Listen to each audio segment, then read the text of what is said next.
Bismillahirrohmanirrohim. Assalamualaikum warahmatullahi wabarakatuh. Eh di dieu ambu bade masihan materi ngeunaan sisindiran, tapi di dieu sisindiranana anu patembal-tembal anu ditugaskeun ku ambu. Kunaon sababna ku ambu di dieu dipasihan sanes materi sih contoh sisindiran patembal-tembal ku sabab di dieu masih keneh seueur anu salah pas ku ambu bieu dipariksaan teh masih keneh aya anu teu apal naon nu disebut pada, teu apal naon anu disebut pada lisan. Nah geuning bu kaos kitu kusabab nulis sisindiranana jiga nulis prosa ngajajar gitu tah, atawa nulis sisindiran titah nyieun paguneman dina wangun sisindiran di dieu kalah nyieun paguneman. Nah jadi maksudnya naon di dia bu sisindiran patembal-tembal teh. Jadi di dia sisindiran patembal-tembal teh mangrupa hiji paguneman anu ngagunakeun sisindiran atau hiji obrolan atau hiji caritaan antara dua orang dina wangun sisindiran. Carana kumaha bu? Carana ulah mikiran heula cangkang tapi mikiran heula eusi.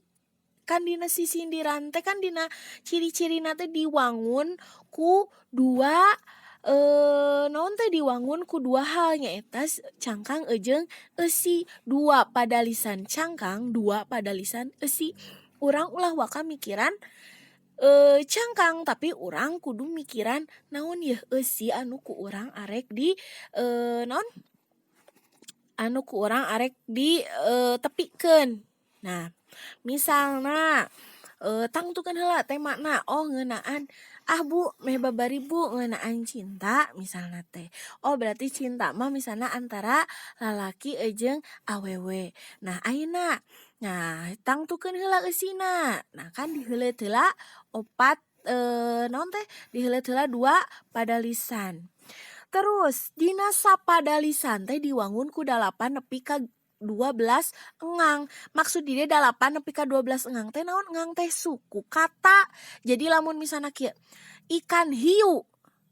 Terus dihandapna makan tomat. Nah, kan eta ikan hiu kan opat pada ngan opat engang dina sapada lisan. Terus misalna dihandapna makan tomat. Eta ngan opat engang. Jadi kan henteu asup karena syarat dina nyieun sisindiran. Nah, ayeuna urang diajar nyieun sisindiran anu bener. Sisindiran patembal-tembal. Anu kahiji tadi kan nangtukeun tema ngeunaan cinta. Meh babari misalna teh. Urang ieu misalna teh kenalan ya antara awewe jeung lalaki misalna teh. Kan misalna neng anu geulis pisan. Sok coba hitung. Neng anu geulis pisan. Nah kan aya 8 engang eta berarti pas. Terus misalna urang teh kan can nyaho nya ngaranna. Tanyakeun ngaranna. Saha atuh nami eneng teh? Kan gitu. Saha atuh nami eneng teh? Tanda tanya. Nah, kakarak urang nyieun cangkang. Neng anu geulis pisan. Tungtungna pisan aya an. Misalna tungtung kecap anu tungtungna an. Naon coba? Misalna teh tungtungna an naon nya? Keran. Nah, tinggal keran berarti hubunganana jeung cai nya. Aya cai ngocor dina keran. Tah terus bu wios henteu nyambung cangkang pada lisan kahiji jeung pada lisan kadua henteu naon. Nu penting nyambungna sorana sarua tungtung.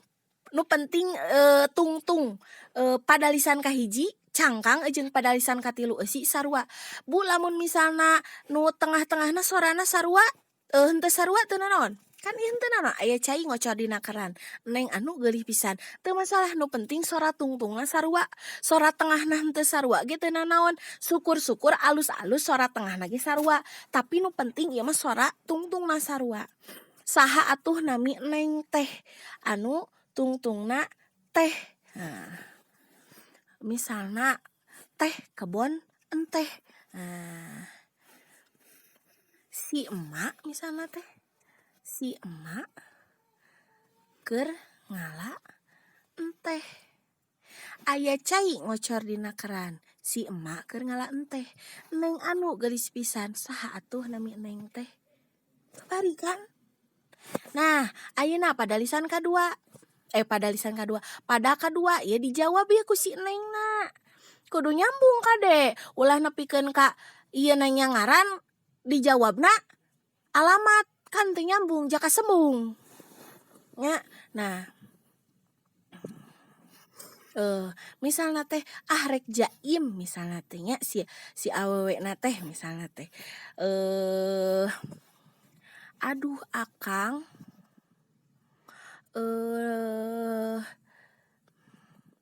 anu kasep wawantunan naros nembe wawuh ge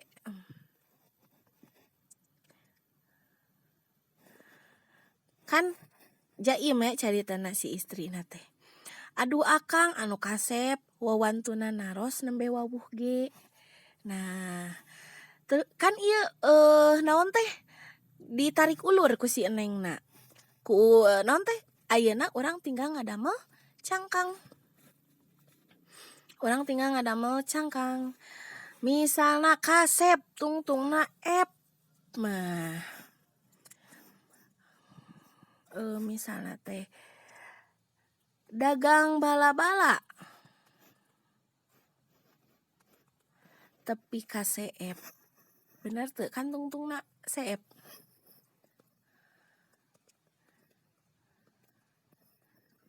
nah dagang waluh misalna atawa dagang bandros kan naros nah, dagang bandros ge anu tungtungna ge dina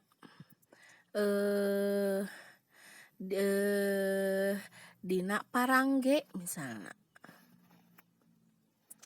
dagang bala-bala tepi ka seep dagang bandros dina parangge aduh akang anu kasep wawantunan naros nembe wawuh ge hah kan terus ayeuna urang teh nyieun deui dijawab ya ku si akang teh leuh ya awewe meureun ditanya ngaran oge meuni hararese misalna teh dijawab we kieu na ari eneng misalna teh kelah na ari eneng kan acannya nah entong misalna teh aduh geulis meuni alim ngawaler aduh geulis meuni alim ngawaler wantun pisan misalna wantun pisan atuh da hoyong wawuh aduh geulis meuni alim ngawaler wantun pisan atuh da hoyong wawuh kan ayeuna urang tinggal nyieun cangkang anu tungtungna misalna teh kueh nastar dina atawa nu tungtungna is kueh naon kueh kukis kueh pukis misalna teh pukis dina keler dina keler nah daun cau daun waluh. Kueh pukis dina keler, daun cau, daun waluh. Aduh gelis meni alim ngawaler, wantun pisan atuh dah hoyong wawuh. Ngartos teu, babarinya nyambungkan. Nah jadi urang teh kudu nyieun heula cangkangna. Cangkangna, eusina kakarek nyieun cangkang. Tah kitunya. Nah ayeuna mah kantun hidep. Anu ku ambu diuwihkeun deui tugasna, kerjakeun deui, bereskeun, anu atos mah nya atos teu kudu anu ku ambu tos dipeunteun terus nilaina di luhur 65 teu kedah ngarjakeun deui lamun ku ambu anu nilaina masih keneh di bawah 65 wayahna kerjakeun deui damel 5 pada teu nanaon lah 4 pada ge teu nanaon nya mung sakitu ti ambu. Assalamualaikum warahmatullahi wabarakatuh.